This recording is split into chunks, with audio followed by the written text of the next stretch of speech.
Yung, ito nga pala ginawa natin kay Tito Rod. Bali, yung Daroma is healed na yan. Last year pa yan. Tapos ito yung new Pudog. Yan. So, leg piece project yan. So,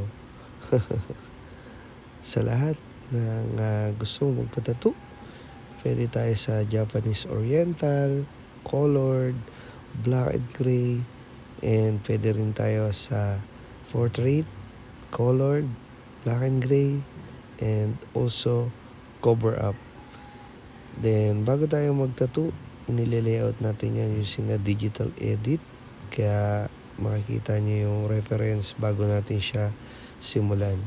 Happy Sunday ho, mag-iingat ang lahat. May bagyo, pero still grind. Kung may pagkakataong kumita, banat.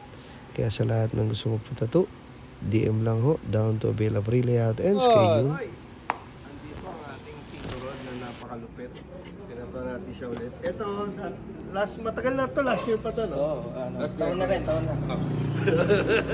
Huwag natin makita yan. Rod, kumusta yung tattoo mo ngayon? Ayos, ganda. Ganda. Sakit ba? Sakto lang. Oo. Sulit naman. Oo. Sulit yung, Prove it po, yung sakit. Ayan. Dito kayo patato, kay Mewo. Yun. Yung patato kayo dito. Ayos dito, ayos to. Ganda. Salamat, Tito Rod. Ang Meron ganda. 24/7. Yan. Tito Rod ang una ng mga nagtitiwala sa atin hanggang ngayon. So, Hanggang una. Thank you din. Tito Rod, salamat. So, yun. Happy Saturday. Mag-ingat ang lahat. May bagyo. And lagi magpatuloy. Salamat. Tito Rod.